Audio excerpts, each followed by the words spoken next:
Okay, so everything that we've been doing in chapter 6 is kind of leading up to this grand finale of the normal distribution. Okay, what is a normal distribution? A normal distribution is a data that's shaped like a symmetric bell-shaped curve. So if you recall, and it has a single peak, if you recall, we've been talking a little bit about histograms. Histograms are just graphs of frequency tables, right?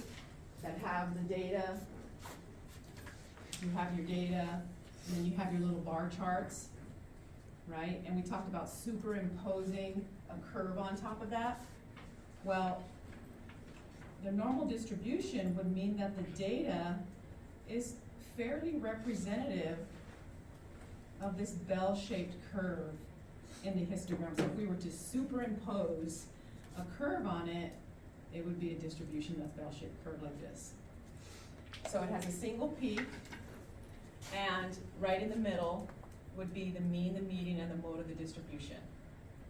Okay, and then again, when we talked about variation, standard deviation, the wider the graph, the more varied it is. But we look at, when we look at the normal distribution, we really focus on a metric called the standard deviation. Okay, so normal distribution, symmetric bell-shaped distribution. In this section, that's all we're going to be looking at, is we're going to be assuming that the data, if we were to graph it as a histogram, it's going to follow this normal distribution, bell-shaped curve look. Here are a couple of distributions. The left one is a famous data set of chest sizes of 5,738 Scottish militiamen, and this was collected in about 1846. Now notice again, this is a histogram, right? So you've got the circumferences over here, the frequency. And so you can see like between 33 and 35 is over here, and as you can see right in the middle. So do you see if we were to superimpose a curve over there, it would be bell-shaped? Do you see that? Okay, so that left one you can see is what we call a normal distribution. On the right-hand side, this is the distribution of population densities of the 50 states. So you can see that a bunch of states are between 0 and probably this is 100 right here, way up here. So this is, I don't know, let's say it's 30.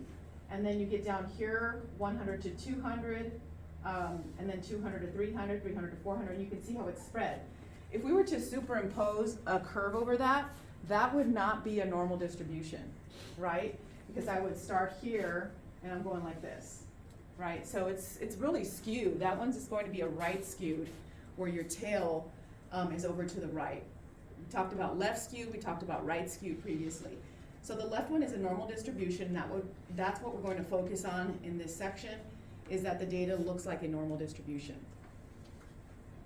Okay.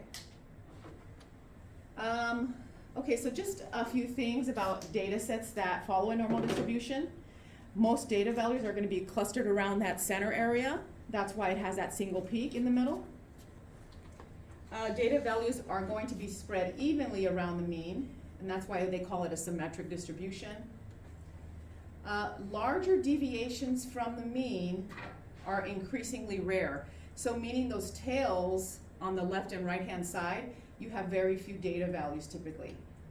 And then individual data, when we look at it, it'll have different results, and that could be due to a combination of various factors. The top 3 items are the most important ones to consider when we're looking at a normal distribution. Okay, so let's skip over to this part. This is the real key of what we're going to be looking at with the normal distribution. Okay, so there's a rule. It's called the empirical rule. So you can look it up on YouTube. It's called the empirical rule, EMPIRICAL.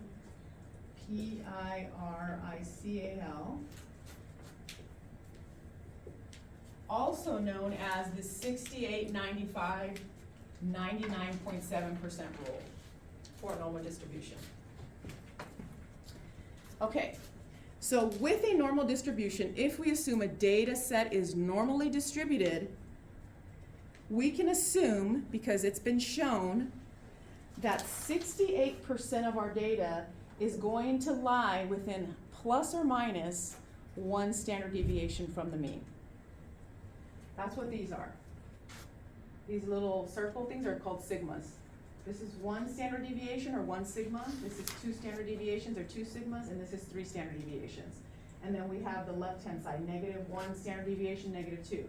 So it's been shown that with a normal distribution, 68% of your data means it's going to lie between plus and minus 1 standard deviation from the mean. 95% of the data is going to be within plus or minus 2 standard deviations from the mean. And then 99.7% of your data is going to lie within plus or minus 3 standard deviations from the mean. So what that means, so we have almost all of the data that lies within that bell-shaped curve, within plus or minus 3 standard deviations to the mean, of the mean.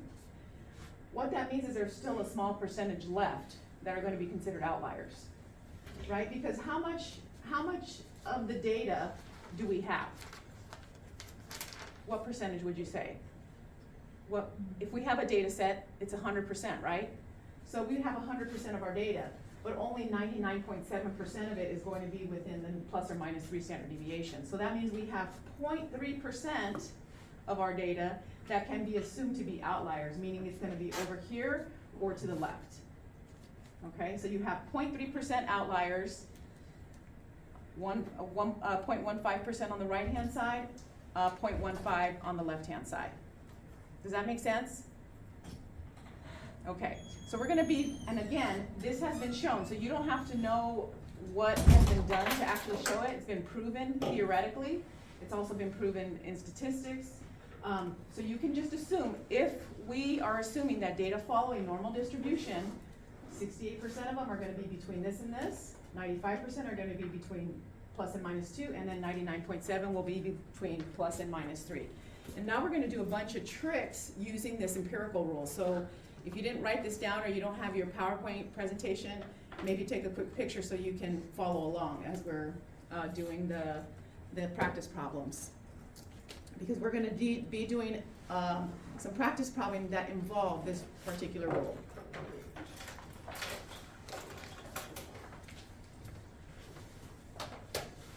All right. Again, here's just the rule 68%. The true percentage is about 68.3%. So if you look it up on the internet, you'll probably see different variations of the percentage.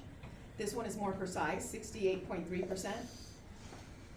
So just over 2/3 of the data fall within plus or minus 1 standard deviation. About 95, if we did it more precisely, it's approximately 95.4% of the data points fall within plus or minus 2 standard deviations, and then 99.7% of the data falls within plus or minus 3 standard deviations. All right, and since we're looking at this normal distribution, we're only looking at, again, in the picture that you saw earlier, we're only looking at plus or minus 1, plus or minus 2, plus or minus 3 standard deviations from the mean. That's what this rule applies to. It's a standard distribution, normalized distribution. Okay, so let's start the examples. All right, vending machines can be adjusted to reject coins above and below certain weights. So I don't know if any of you have ever I travel frequently, so sometimes I'll pull out coins for the vending machine and it's a Canadian nickel or it's a Mexican peso or something like that, and not realizing putting it in the vending machine. Well, they're actually calibrated for this purpose to only accept coins that are within a certain standard deviation for the weight, because that's how they recognize the coins, because they're calibrated to know the weight of standard coins in the US. So the weights of legal quarters are normally distributed, so that's the key. They're telling us that the data is normally distributed. So that would mean if we were to take a bunch of samples of quarters from the US Mint, we would find on average that they would represent a bell-shaped curve, and that the average is going to be 5.67 grams and a standard deviation of 0.07 grams. So if a vending machine is adjusted to reject quarters that weigh more than 5.81 and less than 5.53, what percentage of legal quarters will be rejected by the machine? Okay, the first thing that I always like to do when I'm seeing these problems is to draw the normal distribution. So I have my bell-shaped curve, right? with the average directly in the middle. So what is the average from this problem statement? What does it say the mean is? 5.67, so that's gonna be my data point here. They also tell me what one standard deviation is. I know that based on the empirical rule, this is one standard deviation, this is two standard deviations, this is three standard deviations, this is -1 standard deviation, this is -2 standard deviations, this is -3 standard deviations. So my average, or my X bar, in the middle, is 5.67. One standard deviation is 0.07 grams. What is 5.67 plus 0.07? 5.67 plus 0.07, that's gonna be my next data point. Right here.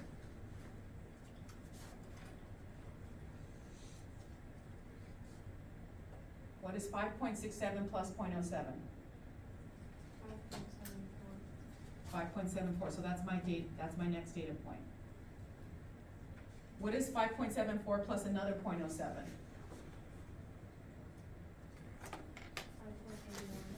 5.81. What is 5.81 plus another 0.07? 5.88. Okay, thank you. So you see that I'm just adding the standard deviation. Here's the average, here's one standard deviation, here's two standard deviations, there's three standard deviations. So these are all grams. Now let's do this side. 5.67 minus 0.07.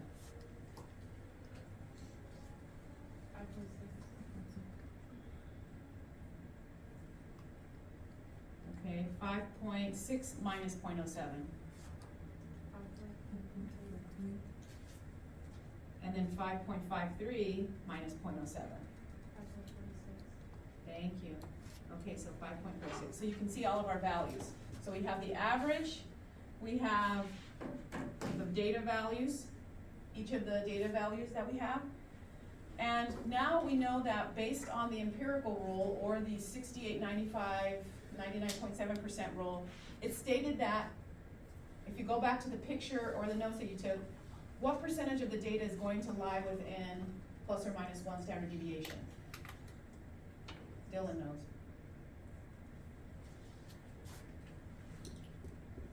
Plus or minus one standard deviation of the mean.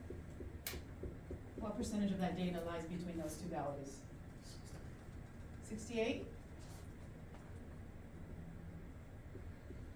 So I know that 68% of those quarters are gonna lie between 5.60 and 5.74 grams. And then how many data values lie within plus or minus two standard deviations?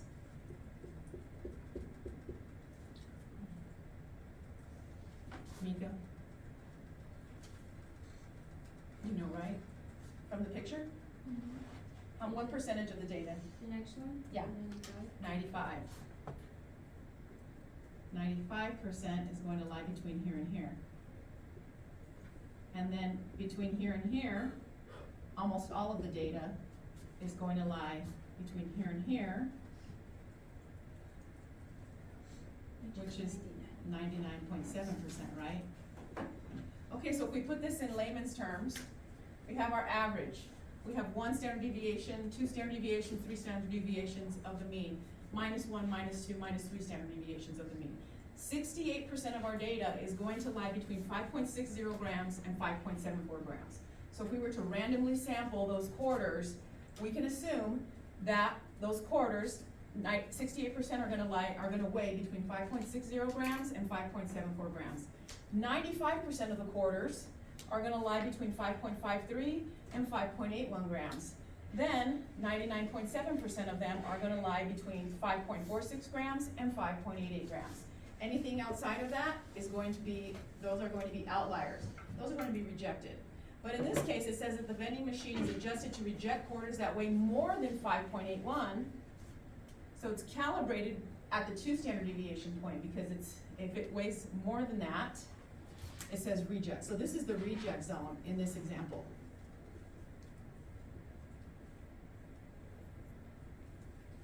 And so I'm going to reject it if it weighs more than 5.81, and I'm going to reject it if it weighs less than 5.53.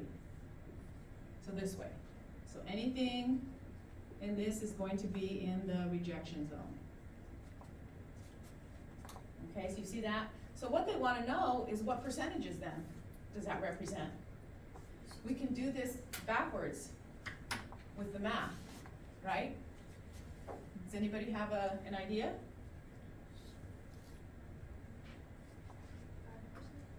Okay, so Lily says 5%. What do you guys think? She says 5% of the data is going to be rejected from the machines. How did you get that? Because 100% minus 95%. Yep. Minus 5%. Yeah, so we said that, if you look at the graph, we said that that point where 5.53 is and 5.81 is, that's the 95% mark, right? So if they're going to reject quarters that are above 5.81 and above 5.53, that's already 95% of our data. We only have 100% of data to consider. So you take 100% minus 95%, and that leaves 5% on either side. So that means 5% of those quarters are going to be rejected. Good job. Any questions on that one?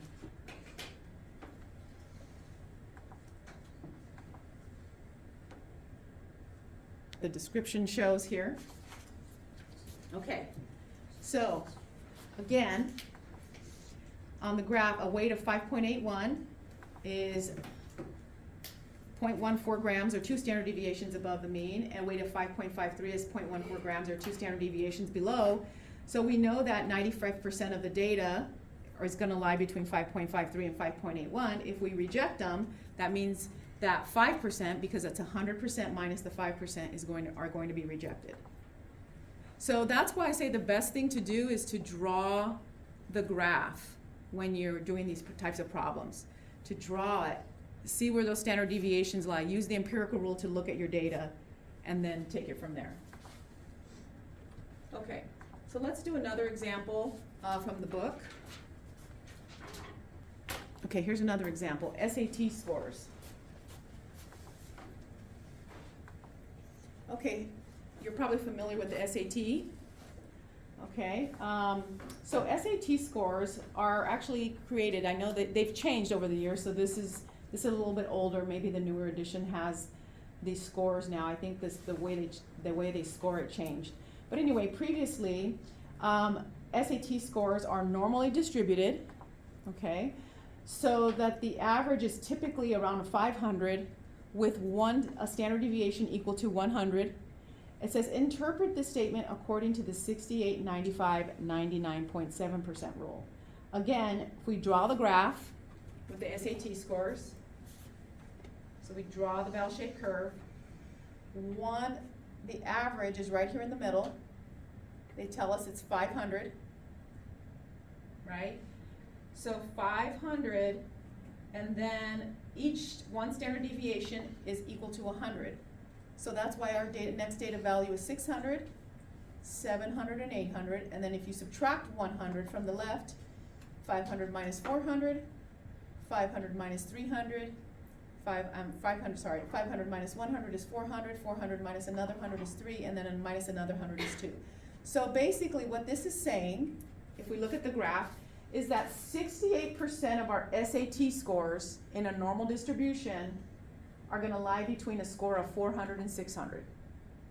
95% of people who take the SAT exam will score between 300 and 700. 99.7% of students who take the SAT will score between 200 and 800. So almost everybody is going to score between 200 and 800.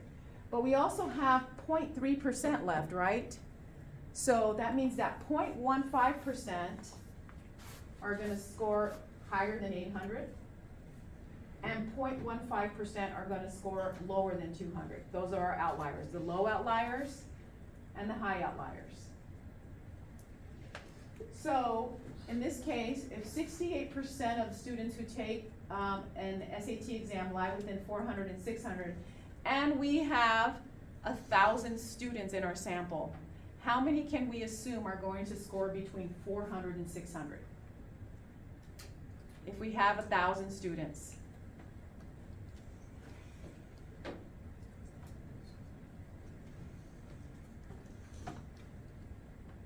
We have 1,000 students, how many can we assume will score? Yes, Dylan?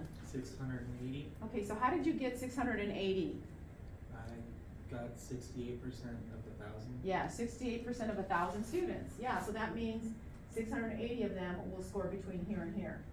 If we wanted to know how many were scored between the 95% between 300 and 700, we would just take 95% and multiply that by 1,000, right? If we wanted to know how many students are gonna score between 200 and 800, we would take 99.7% and multiply that by 1,000. And if we wanted to know the outliers, we would take 0.15% and multiply that by 1,000. Take 0.15% on the left-hand side and determine how many will score less than 200. Now keep that in mind that when you're doing these percentages, you have to convert them to a decimal when you're doing the math. You can't just multiply 68, the whole number 68 times 1,000, you're not gonna get the right number. 95%, 99.7%, same as the 0.3% or the 0.15 divided by, or the 0.3 divided by 2. 0.15% is not 0.15 in the calculator. What is it? 0.0015, because it's a percentage, you have to convert it to a decimal. So keep that in mind when you're doing these problems. Okay, pause there for questions.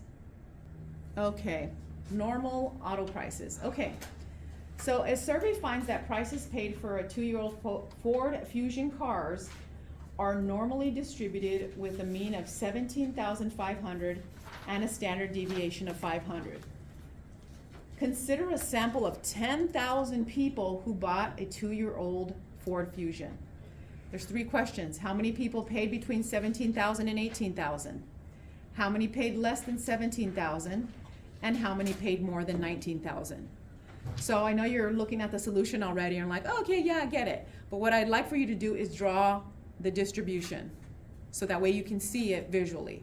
So draw your normal distribution curve, start with your average, map out 1 standard deviation, 2 standard deviations, 3 standard deviations to the right and to the left, and then draw your percentages so that way you can actually see the visualization as we are doing this problem. Okay, so when we say draw it,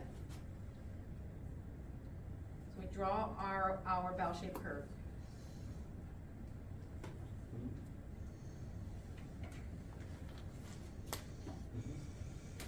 Okay, the average is right in the middle. What does it tell me? Average is 17,500. 1 standard deviation is 500. So this next piece right here, 1 standard deviation, is going to be 18,000.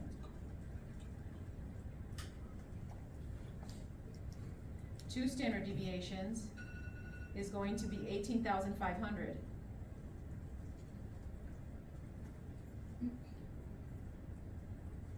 3 standard deviations is going to be 19,000, right?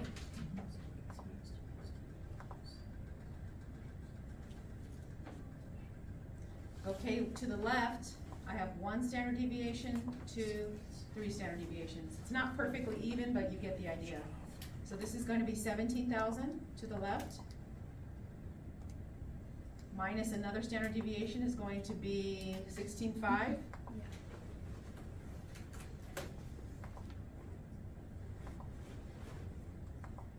And then the last one is going to be 16,000.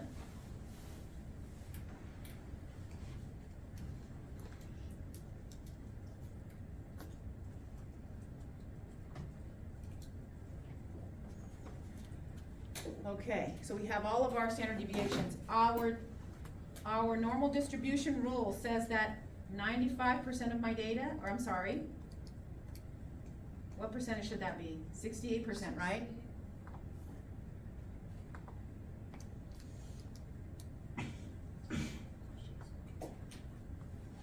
68% of my data is gonna lie between the price of 17,000 and 18,000. 95% of my data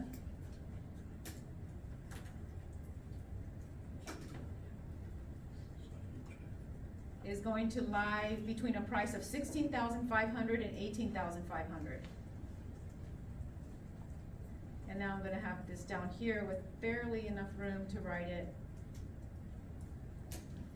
99.7% of my data is going to lie between a price of 16,000 and 19,000. So I'll just put it down here. And now we can see like all of the different breakouts for our normal distribution. And now we can answer the questions. How many people pay between 17,000 and 18,000, looking at our graph? So what is that percentage? So if we can come up with the percentage, then we actually can figure out how many people, because they gave us a sample of 10,000. Okay, so between the first question, between 7,000 and 18,000 is what percentage? 68%. Okay, so we take 0.68 and we multiply that by 10,000 people. Not $10,000, 10,000 people. What does that give me?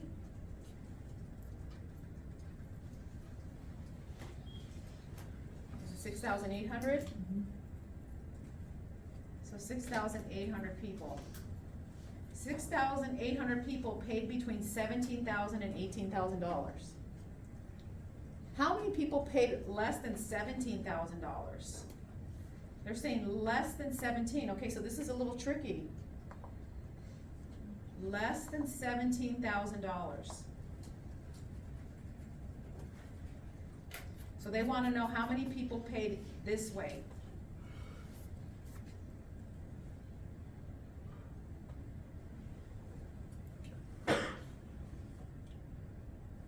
So we have to figure out the percentage first.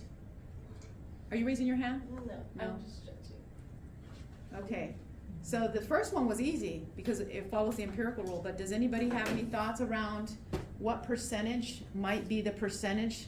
First we figure out the percentage and then, okay, Blake. Oh, sorry, I was thinking 2.5%. 2.5? Okay, so 2.5 comes from? Well, so 17,000 to 18, here, I'm just looking at you. Yeah, less than 17,000, that's at the 95% mark, Mm-hmm. right? Or no, it's not, oh, never mind. It's like 60. Oops, That's okay. I'm glad you're thinking through it. yeah. Urban, Wait, anybody else before I call on Dylan? Okay, Dylan, So. for the percentage. I subtracted, 68 from 100%, and then I divided that by 2. Okay, and so, that gave me, 16%, okay, and then, so your percentage is 16%. 16%. Anybody else come up with 16%? So he took, you said 100%, subtracted, he took 100% of the data and subtracted 68% from that. See why? Because That's the only part. here's the cutoff, right? So by taking 100% of the data and subtracting 68%, he's saying he's cutting out these two values, and he's only including these two sides. But so what's left, 100% minus 68 is what, 32%? Yep. However, that would mean that we're talking about over here too, right? Because there's two sides. So by taking 100 minus 68, that means we're going this way and we're going that way. But we don't wanna go both ways, we only want this side. So we take the 32%, divide that by 2, and that gives you 16. Oh, okay. See, there's a little trick, little magic math there. So yes, so 16% of 10,000.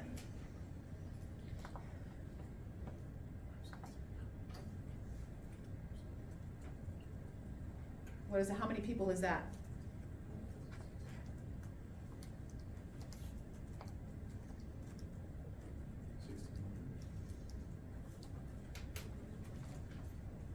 is it 1,600, okay? 1,600 is good, so you have to first figure out the percentage. How many paid more than 19,000? So this is another tricky one. How many paid more than 19,000? So they wanna know this piece right here. This one isn't as tricky as part 2, but they wanna know how many paid more than this.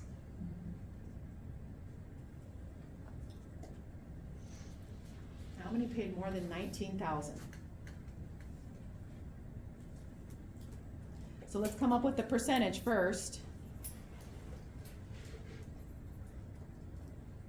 So 19,000 is at the 99.7% mark, right? So wouldn't it be the 0.3% because it's past? Well, it's the 0.3 is both sides. So then, you divide that by yes, 2. you divide that by 2. So what Mika was saying is that it's the 0.3% because that's gonna be the outlier piece that remains, right? Because 99.7% of your data lies between 19,000, 16,000, and 19,000. We wanna know this piece over here. So if we know that 100% of our data is in this graph, 99.7 is between here and here, that means we have 0.3% left for both sides. But we don't want both sides, we want one side. So we have to divide 0.3 by 2, and that gives us 0.15%. So 0.15% is not 0.15 in the calculator, don't get that confused. So 0.15%, which is left on the right, is actually equal to 0.0015 as a decimal. So we take 0.0015 and we multiply that by 10,000. Now let's round, we're gonna round down, so if we don't get a whole number, because you can't add so if we get like, I don't know, 15.2 or something people. It's just 15. Is it 15? Okay. So just 15 people.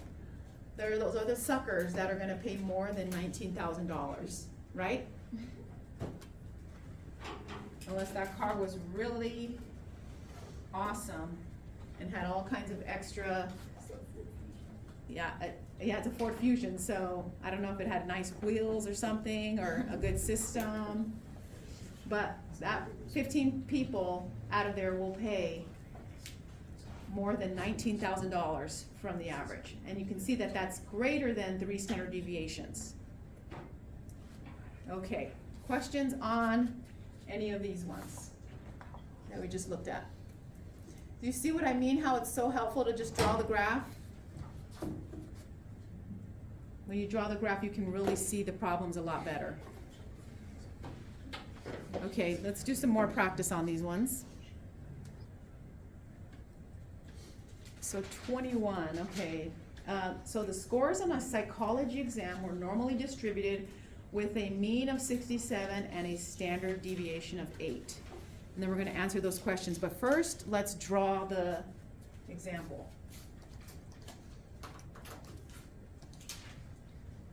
Okay, so we have our bell-shaped curve.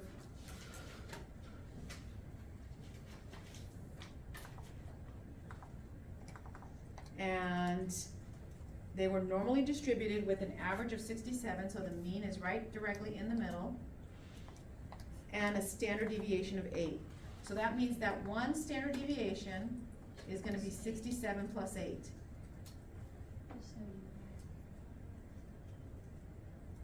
Two standard deviations, I just add another 8 to this, 83, and then another 8 91. to that one. Okay, so that's 1, 2, and 3 standard deviations. Above, now we gotta go below, 1, 2, and 3. 59. So this one's gonna be 59, 51, right? Mm-hmm. And 43. 43. Okay, so then we have our average, we have 68% of our data. So that means 68% of the students on this psychology exam are gonna score between 59 and 75.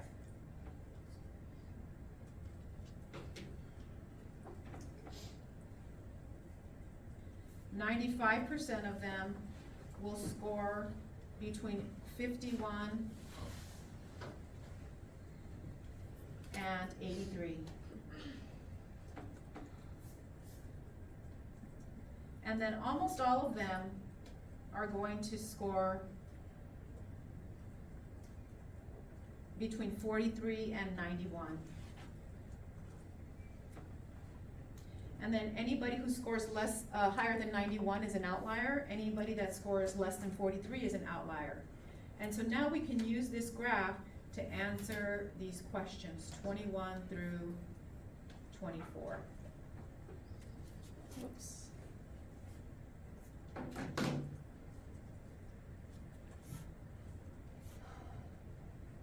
Move this up a little bit.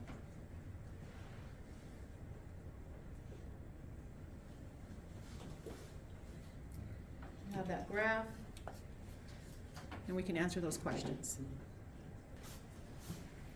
Okay, so 21 says, what percentage of scores were above 59? So they want to know, for 21, they're asking you what percentage were above this value right here. Above 59. Anybody have a thought? What percentage were above 59? It's really making you think here. Did anybody get an answer?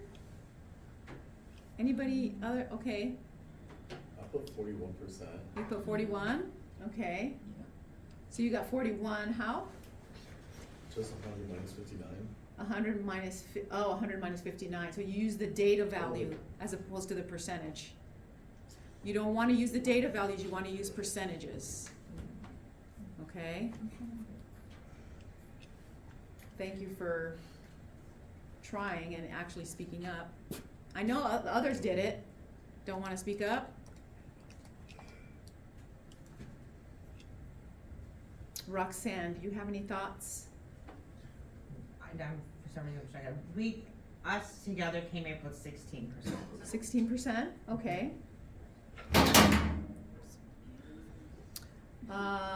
Okay. Andy. Yes, that's 86.5. 86.5%? Okay. How did you come up with 86.5?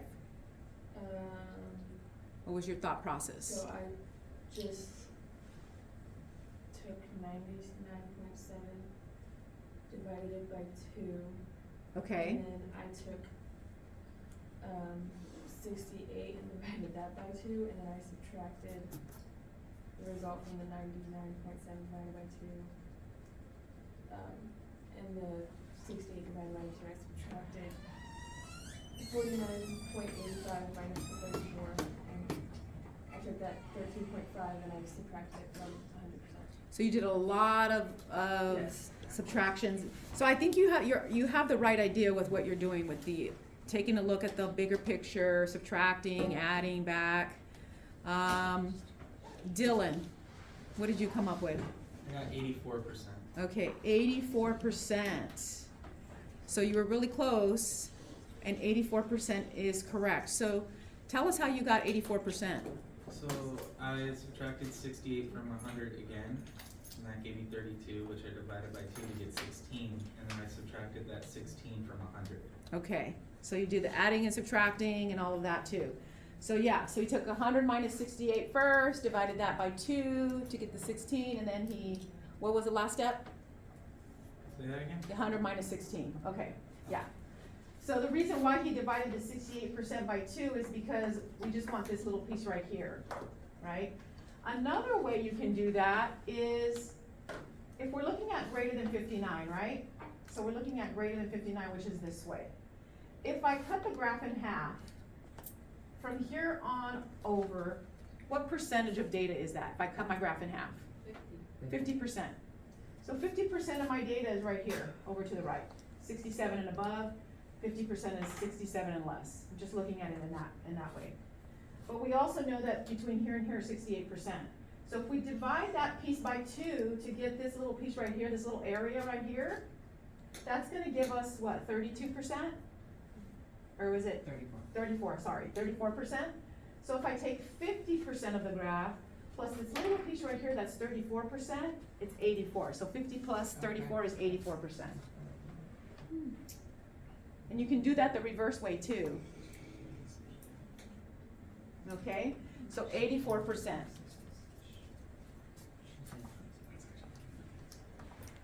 Okay, so for this next one, it says what percentage of scores were below 83? So they want to know from here on over.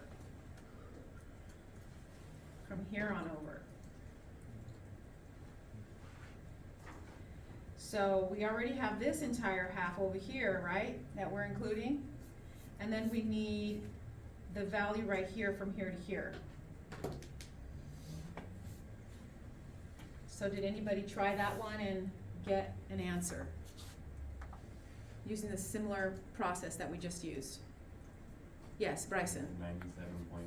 97.5. 97.5, so you got 97.5 by, 5% divided by 2 and then added to 95. okay, added to 95. Okay, so if we take, and you did 5% divided by 2. Okay, so 95% of the data, so what Bryson did is he said, okay, 95% of my data lies between here and here, right? And then, so we need this one. You divided that by 2, right? You said you divided 95. 5% by 2. Oh, 5%, so 95%, so 100% of the graph. He took, so he said, okay, well, this is 95%, that means that there's 5% on either side. So there's 2.5% here and 2.5% here. So he got 2.5% there, and then he added that to right here because that's what he's saying is represented right here of this little piece. Another thing you can do is, there's more than one way to get to this, and if you have to do multiple calculations to do it, that's okay. This half right here of the graph is 50%. Right, that's 50% of my data. So if I just wanted to figure out what's right here, I can look at my lines, that's 95% of the data, right? Divide 95% by 2.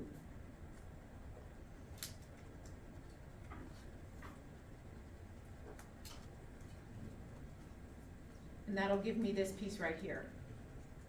95% divided by 2 is what, 40?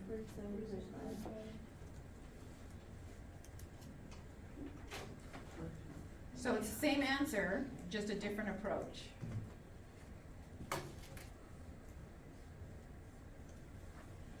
Okay.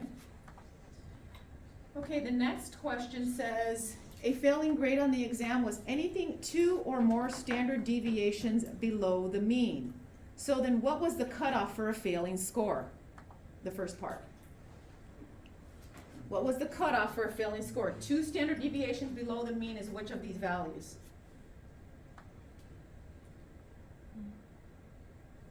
Two standard deviations below the mean. Which one of these values is it on the graph?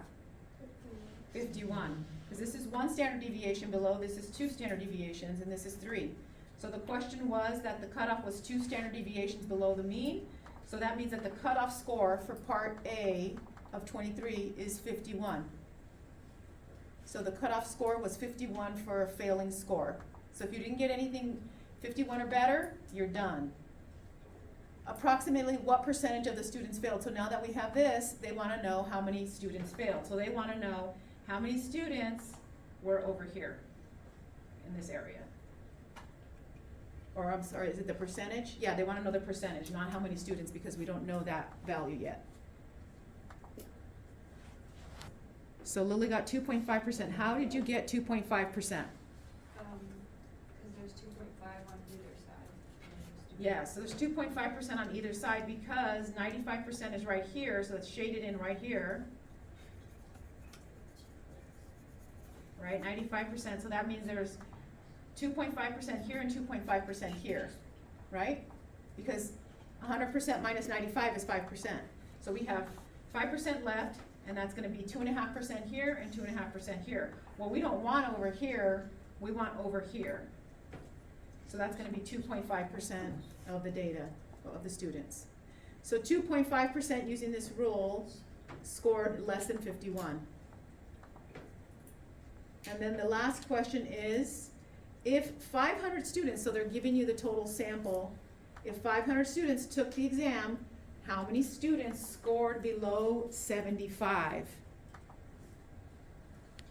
84% is the percentage of students that scored below 75. And that's right, because again, just like we did in 21, they wanted to know above 59%, it's the same thing, except we're going below 75. So if 50% of my data is right here, on this side, I just need to know what the area is between 67 and 75. Well, I know that that first cutoff is 68%. Divide 68% by 2, that's 34. Add 34 to 50, and that's 84%. So therefore, they wanted to know how many students scored below 75, so they want to know from here on out. That's 84%. So now we take 84%, or 0.84, and we multiply that by, how many students did they give us in the sample? 500. 500. When you do that, do you get around a decimal? Is it 420 even? Mhm. Oh, 420, all you're right. right. 420, it's a magical number. All right, so 420 students scored below 75.